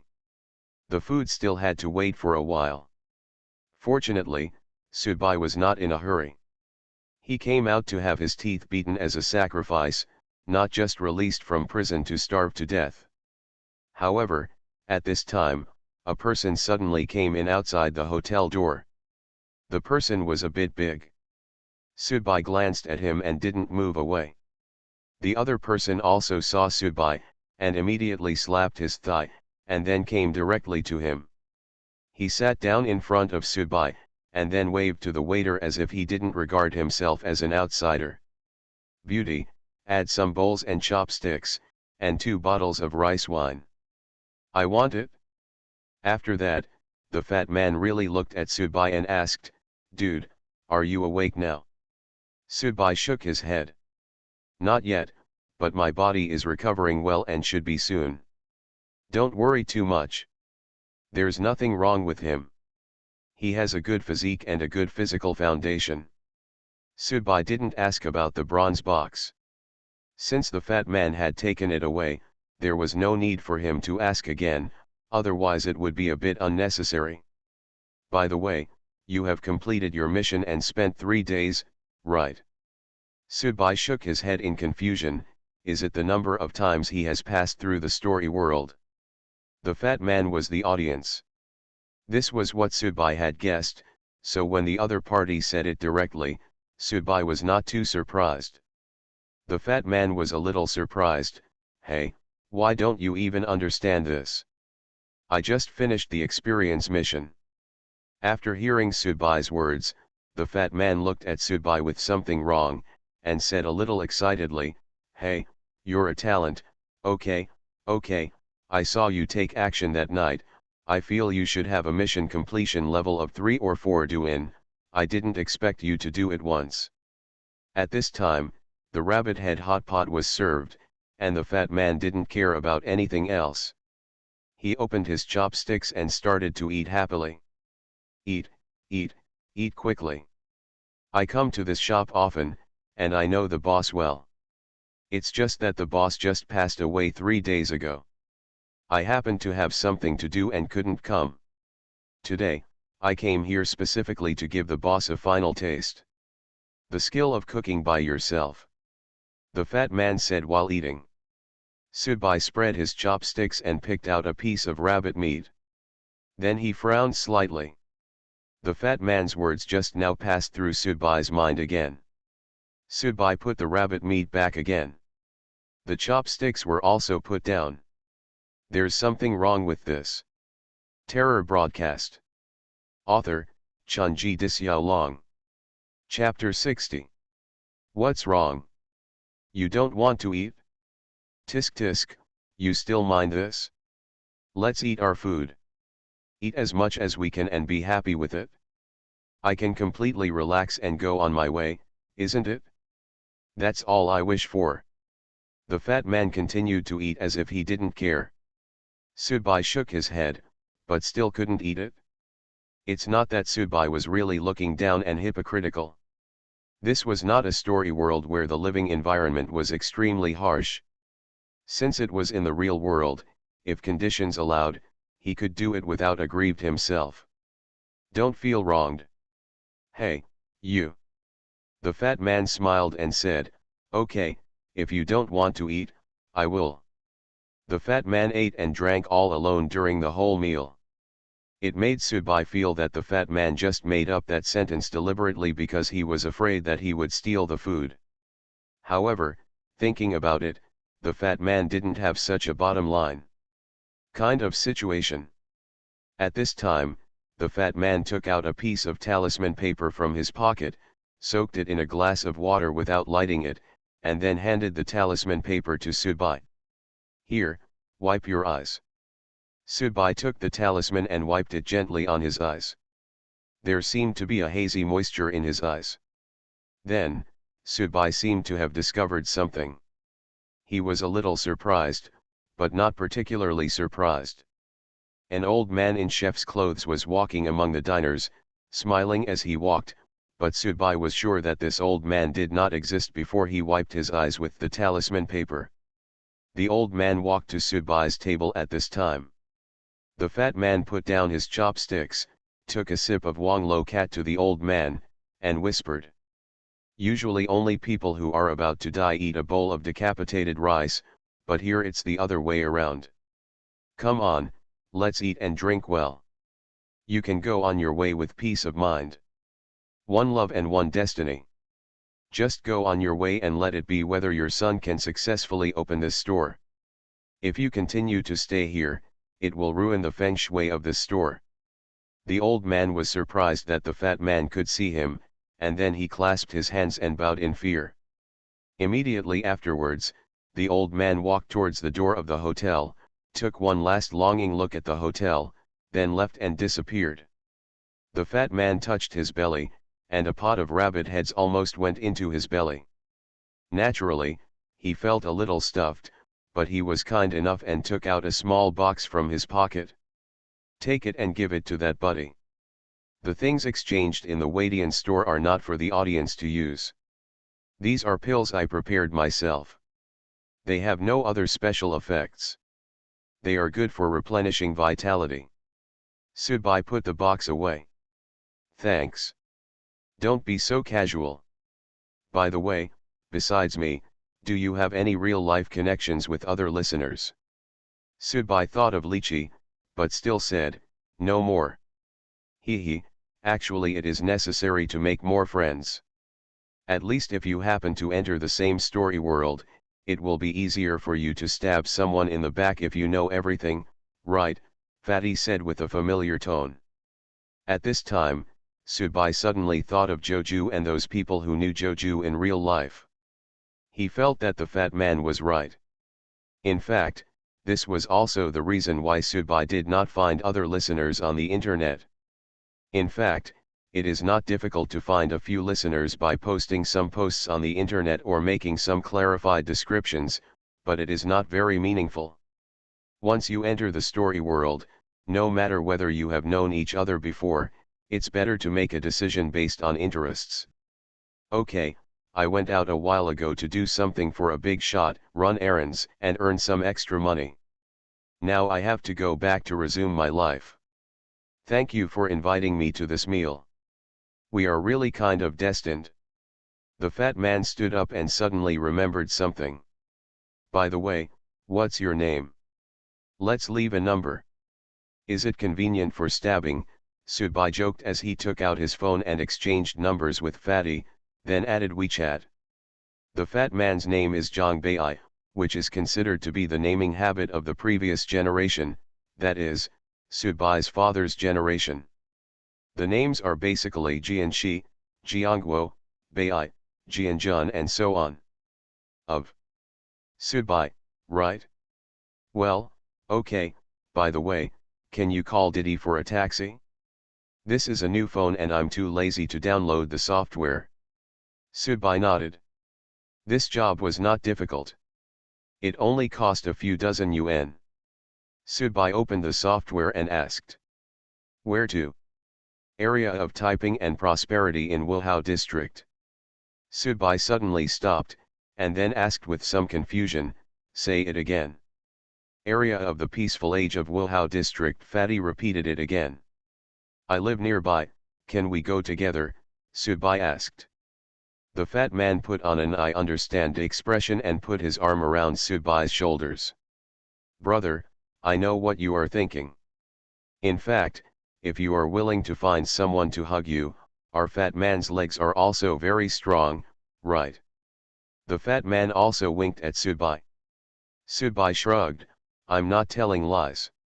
My family lives in Taiping Shenxia district, Wuhao district. Cheng, let's go together, I'm convinced by you, but I can't guarantee whether you will be able to see that person by then, or whether there will be any accidents. You just need to accompany me home to get some things.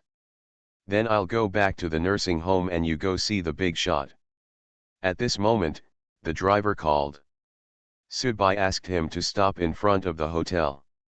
Soon, Sudbai and the fat man walked out and got into the car together. Fatty sat in the passenger seat and Sudbai sat in the back seat. Along the way, Sudbai didn't talk much, but Fatty talked a lot. He didn't shy away from the driver, and they also talked a lot about horror broadcasts. Of course, Sudbai knew that Fatty actually had some good intentions, and knew that he had just finished experience mission, so I introduced myself a little bit about other things in the horror broadcast.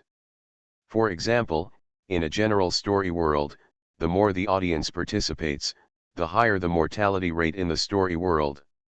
Sudbai thought of the story world last time.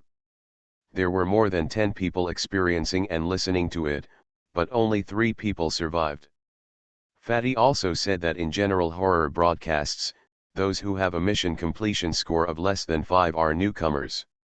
Those who have a mission completion score of 5 but less than 20 are considered ordinary listeners. Those who have a mission completion score of more than 20 are considered senior listeners. The higher up, the smaller the number of people, but the higher the level. According to Fatty's guess, the big shot he wanted to meet had exceeded the limit of senior people. He could be regarded as a big shot in the horror broadcast in the southwest region. Of course, the big names here are not in secular circles, but in the circles of horror radio listeners. Sudbai also asked Fatty how much he had completed the mission. Fatty didn't answer, but just said that he was not a newcomer. In fact, it was a sign of Fatty's caution. This guy looked rough on the outside, but was very delicate on the inside. When they arrived at the destination, the driver completed the order, and Sudbai and Fatty got out of the car together. A key card was required to enter the community. After seeing Sudbai take out his wallet and take out the key card and swipe the door, Fatty finally believed that Sudbai did live in this community. But then the fat man looked gloating, "You don't know whether it's good or bad luck. This big man's thighs are more difficult to hold. Ahem, although I also want to hold his thighs, even if he is not a big man. I have such legs. I hug him willingly, but how can I put it, if I live so close to that person and live in the same community, I really don't dare." This is actually no different from a community with nuclear warheads. Subai took a deep breath and suddenly didn't know how to talk about this topic. His parents bought the house here a long time ago. "Go get something with me first, and then I'll leave." "Chen, where is your home?" "In that villa area." The structure of the community is divided into very dense apartments, but there is also a villa area, which can meet the consumption patterns of different groups. The fat man followed Subai. The reason why Subai dragged the fat man with him was because it happened that the fat man was coming to this community. He didn't know whether it was safe in his house. With the fat man following him, if anything happened, it can be regarded as an extra layer of insurance. This is reality, not a story world, and there is no conflict of interest between the two. However, when Subai walked towards the door of his house, the fat man stood motionless. Subai looked back at Fatty in surprise. "What's wrong?" The fat man swallowed with some difficulty and said with difficulty, "Does your family really live here?" "Yeah, what's wrong?" "No, what's your relationship with that big shot?" The fat man suddenly frowned, and then started to cross his fingers. "Oh, brother, you are awesome, you can take down a person like that, okay, okay." Subai frowned, and then, as if he suddenly thought of something, he immediately walked to the door of his house, then took out the key card and swiped it. The door opened, but there was a person standing behind the door. A woman. A woman Subai knew. It's Lychee. At this time, Lizzie was wearing a cheongsam, revealing her perfect figure, with a noble temperament. She was a very young woman, but her temperament could make people breathless. "This is Lizzie." "But this is Subai's home." Subai pointed at the Lychee and asked, somewhat dumbfounded, "Is this what you meant when you told me not to go home that night?" Lychee nodded seriously and answered as concisely as ever. "My house is dirty, let's live here first." Subai. You are listening to novels at Bless Up channel. Wish you happiness and luck. Please subscribe to receive new novels. How do you feel about this novel? Please like and leave a comment. Terror Broadcast. Author, Chunji Dixiaolong. Chapter 61. Subai was sitting alone in the living room with a cup of tea in front of him. The tea was poured by Lychee. Then Lychee and Fatty went to the study room to talk about things. Subai, the master of the house, was now more like a guest. Even Subai felt a little ridiculous and inexplicable in his heart. He took a sip of tea and stood up. Subai walked to the sunny room on the first floor and opened the door. There was no dusty and stuffy smell in the room as expected. On the contrary, it looks very transparent. Look at this altar table, the photos of your parents and the surrounding area, they all look very clean. Subai had told the housekeeping company before that this room was not allowed to be cleaned. It was impossible for the housekeeping company to make this mistake. Moreover, judging from the traces, it had just been cleaned in the past few days. I felt a little strange in my heart. Could it be Lychee who cleaned it? There is a new incense burner here, and the incense on it is not completely burned. Subai did not offer incense or pay homage to his parents. When he returned home on the first day, he did not pay homage or even enter this room. Outside, Lychee and Fatty must have finished talking, and Fatty came out while flattering and nodding. When he reached the door, Lychee stopped, then opened the door and came in, seeing Subai standing here. "I helped you clean it up," said Lychee. Fatty was standing next to him with a trademark smile on his face. Subai had seen Fatty's abilities before. He was able to suppress the bronze box, which showed his strength. But even Fatty was really incompetent in front of Lychee. Pretending to be like a grandson can better reflect Lychee's identity and status from the side.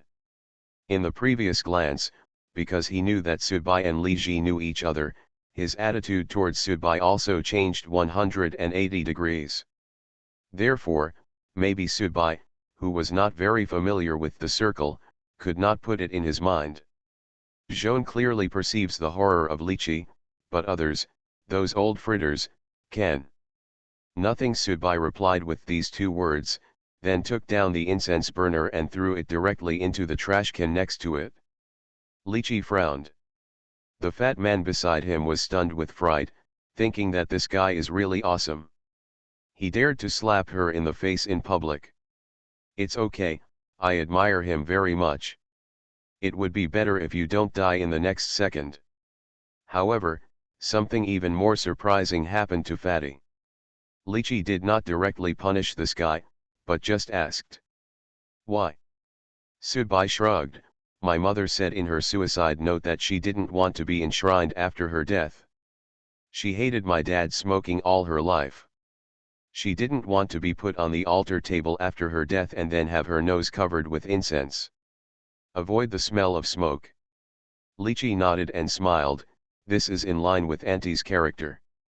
In fact, my mother also said that she did not agree with me putting her posthumous photos here because she felt that the black and white photos would make her look ugly. Sudbai said these things with a smile on his lips. Although his parents passed away very early, they still have a deep impression on him in his memory. Even though his mother is a mother, she still remains. She has a hint of naughtiness that belongs to girls. I remember one time my mother dressed me up as a little princess when I was still young. My father, who came home, was very angry when he saw it. That was because I was abrupt. I'm sorry. Lychee apologized to Sudbai. It's okay. By the way, do you know my parents? Sudbai asked. If Lychee knew his parents, then it would make sense why Lychee had taken care of him before. Moreover, there were so many houses here. With Lychee's ability, he couldn't live anywhere, but he chose to live in his own house. Thinking about it, there may be a reason for this. I am an orphan, Lizzie said. I grew up in an orphanage. That orphanage was sponsored by your mother. That orphanage should be closed now, Sudbai said. Well, it was closed. A few years after your parents died, it was closed due to lack of funds. But by that time, I had grown up and could leave the orphanage. Sorry. Sudbai began to apologize. The property left by his parents to Sudbai was not only huge real estate and deposits, but also many company shares. Now they are all transferred to Sudbai's name. It can be said that Sudbai is not short of money. He didn't do anything, and the wealth in his name was still increasing. However, after his parents' accident, Sudbai almost left Chengdu and went to the eastern coastal area to live and go to school. Some of the things his parents did before, such as subsidizing Sudbai, also ignored the school and the children. It's not that Sudbai didn't know about this.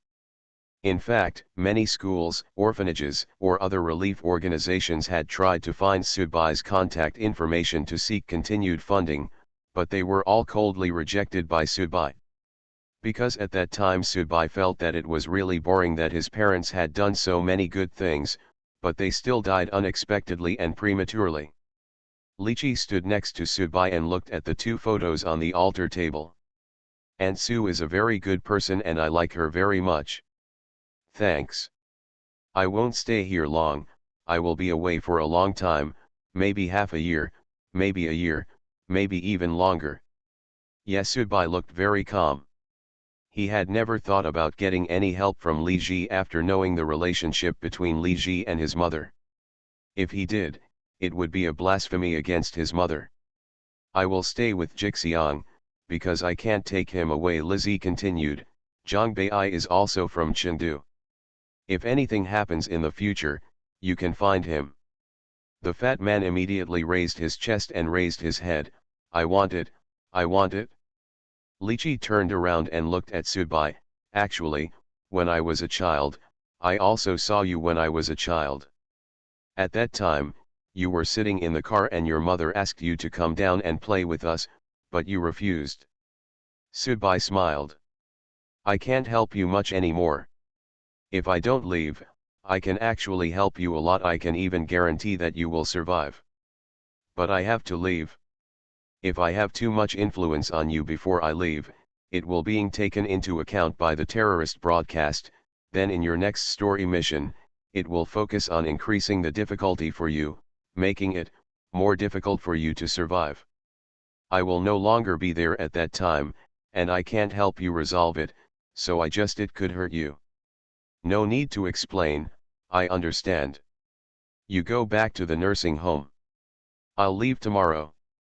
Then help me take care of Jixiang.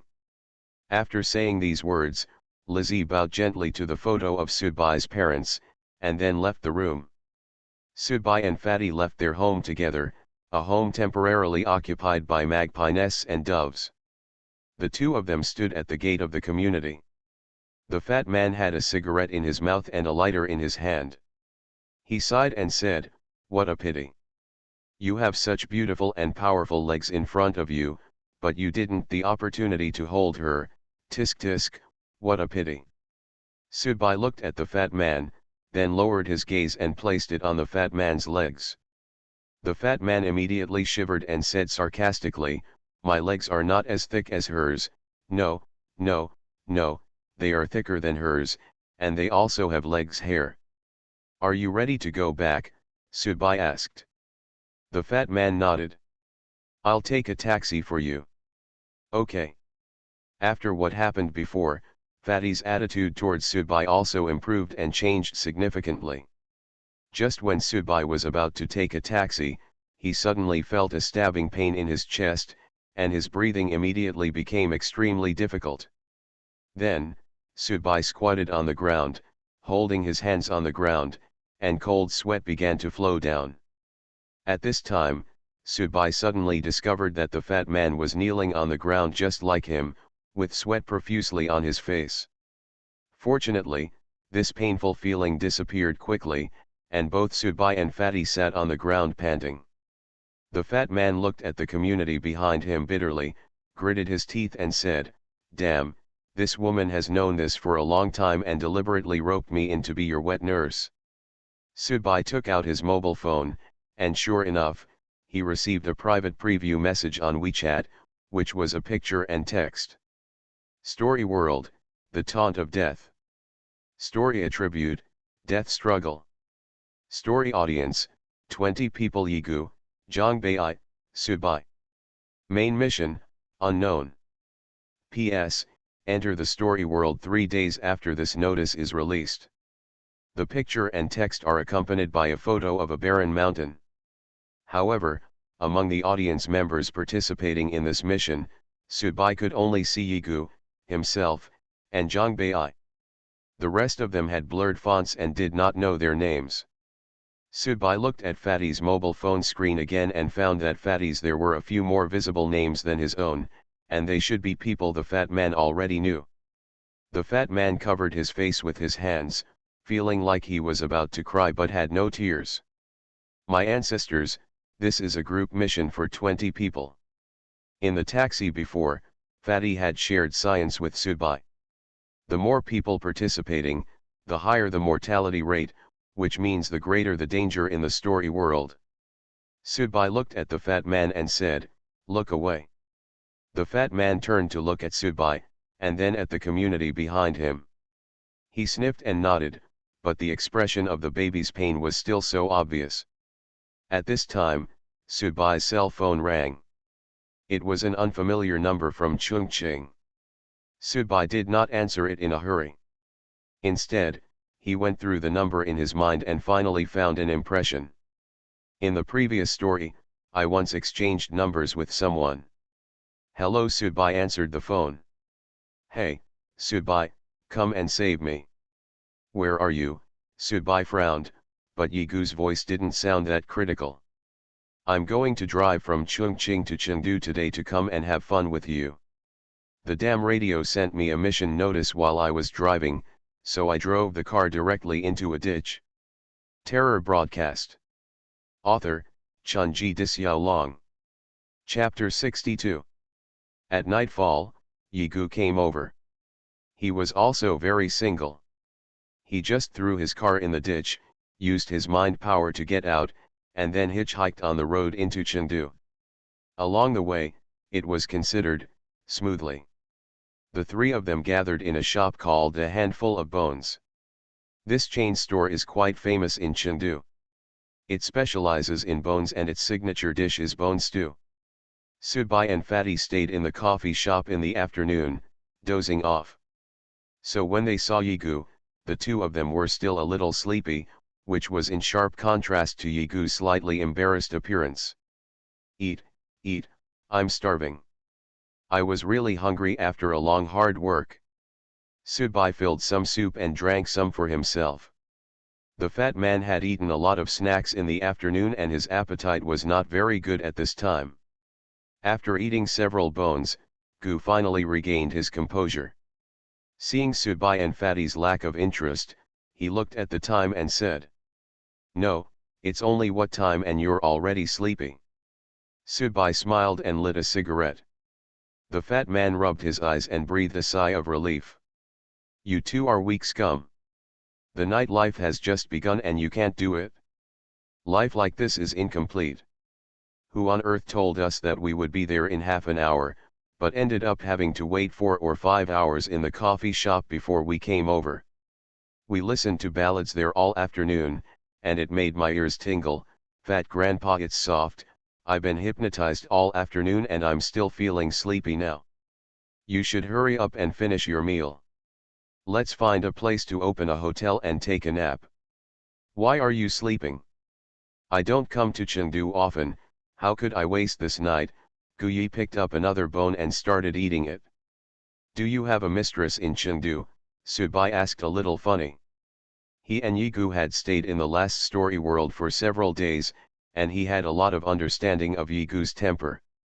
If there really was a knife, this guy would have been chopped into pieces long ago. Bah, bah, bah, what kind of concubine? How unpleasant it sounds. Hee, have you heard of the famous sand dance in Chengdu? Yigu looked at Subai and Fatty with an ambiguous smile. The fat man shook his head. "Is it a folk dance? That's boring. Tourism has been developed in recent years. No matter what village or town, ethnic costumes that the villagers have never seen are distributed, and they can do a Yanko dance while wearing them. Just start defrauding tourists of their money, it's so boring." Subai was unmoved when he heard the words Shasha dance. However, this unmoved attitude was still caught by Yigu. He pointed at Subai and said, "Look, our eldest son Su knows." Hee, what's the matter? People from a family like eldest son Su used to dance sand and sand dances to find their soulmates. Subai took a sip of orange juice and shook his head. "I just heard about it." "Okay, since you've never been there, I'll take you to open your eyes tonight. It's my treat." Subai flicked the ashes from his cigarette and said, "It's very cheap anyway." "Yeah, you said you've never been there before, and you already know the price. How can I be so stingy and just ask you to dance?" "I'll cover the cost for the rest of the night," Yigu said, patting his chest. The fat man finally tasted the taste and immediately became energetic. "Tisk, tisk, is it really that interesting? In fact, it is also a very elegant thing. Find a soulmate, and then transform the communication from soul to physical communication to achieve a state of unity of soul and body." Yigu, an old driver, talked eloquently. Damn it, that made Fatty feel itchy in his heart. "Are you full? If you are full, lead the way." The fat man couldn't hold back anymore and urged. Yigu took out a tissue and wiped his mouth, then stood up and waved his hand. "Let's go, we have carried a gun together and visited prostitutes together to have a deep understanding of it. The next one is a large group mission world. It is also necessary for us to cultivate our relationship before entering." Subai still sat where he was and did not get up. Fatty and Yigu took 2 steps, then both turned back and looked at Subai. You said, someone doesn't want to be a prostitute with us. What does that mean? Asked the fat man next to me. It means he is already planning how to stab us in the back, Fatty replied seriously. Subai raised his hand to signal his surrender, and then put the money on the table. Walk. The venue I chose is considered to be a relatively high-end one among the sand dances in Chengdu. The entrance fee alone costs 500 yuan. Naturally, the girls inside don't cost 10 or 20 yuan to get them to dance. He has experience with all kinds of addictive things. According to Yigu, those low-end places are filled with old aunties who are old and lustful.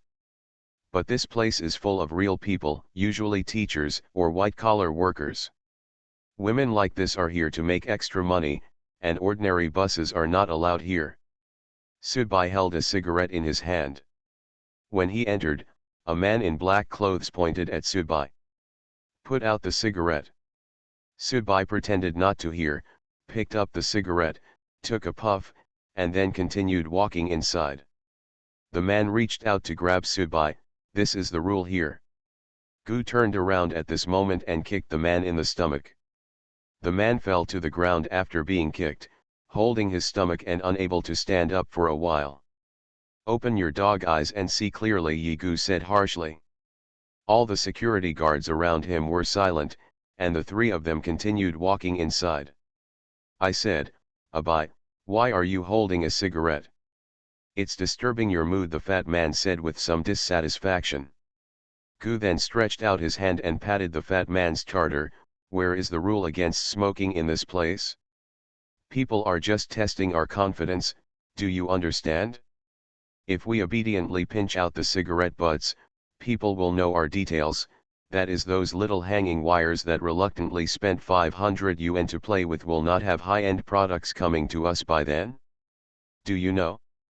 Damn it, if you didn't tell me earlier, I would have gone up and broken that guy's legs and feet directly. Will he be the top guy to entertain us? He glanced at it. Subai. The ballroom was not very noisy. It was playing a lyrical dance music. Some men and women were dancing in it. The space below was quite large. There were also some sofa seats around the ballroom. They were almost hidden in the blind spots of the lights. Customers have created a very quiet environment. Generally speaking, it feels similar to a Japanese custom shop. Subai and the others had just sat down when 4 or 5 women came over immediately. These 4 or 5 women were not so beautiful or exquisite in makeup, but they all looked very elegant. But in reality, there are women who look like they have noble careers. Take your pick, Fatty, Yigu said to Fatty. How many to choose? The fat man asked. 3.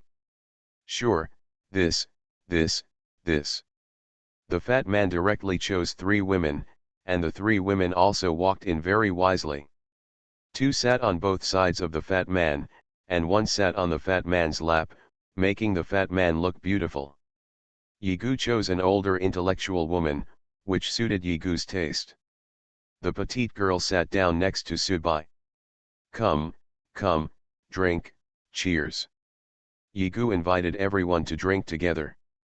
Subai picked up the wine glass and handed it to the female companion next to him. You drink for me.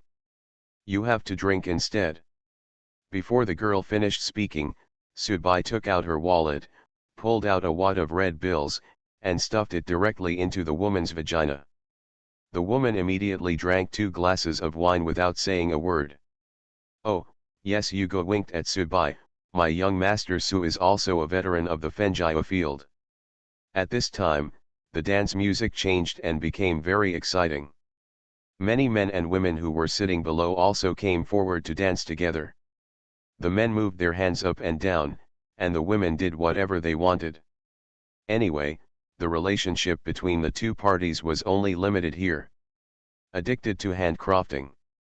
Fatty and Yigu also went crazy in the dance hall with their female companions, while Subai continued to sit where he was, with his eyes slightly closed and his legs crossed. Handsome guy, let's go together too. Sudbai shook his head. You sit here, I'll go to the bathroom. Sudbai got up and went to the bathroom. There was a strong smell of disinfectant in the bathroom. It must have been cleaned recently. Sudbai picked up a handful of water and slapped it on his face, then took out the tissue next to him and wiped it. In the bathroom stall, there was the sound of dull breathing and the sound of the toilet rubbing. In fact, every corner here exudes that kind of smell. Sudbai did not go to the dance hall, but went to the second floor. He rode the railing with his hands and looked at the wild men and women below. Why, don't you go down and play? A man in a red suit with fine hair came to Sudbai carrying a glass of red wine. Not interested, Sudbai replied directly. Haha, you don't like women? What about men? The man asked. Sudbai smiled, then grabbed the man's neck with his backhand, and pressed the man's face against the iron railing. The man's face began to distort, looking very painful. Get out of here as far as you can. After letting go, the man left immediately, probably going to the toilet to touch up his makeup, crying as he walked. At this time, a waiter walked past Sudbai, and Sudbai turned his eyes. There were several glasses of red wine on the waiter's tray, which was very bright. However, only Sudbai could rely on such a distance. He could sense that what was in those glasses was not red wine, but fresh blood that had just left the human body. Taking a deep breath, Sudbai gently licked the corner of his mouth with his tongue. Own. Finally found my own fun.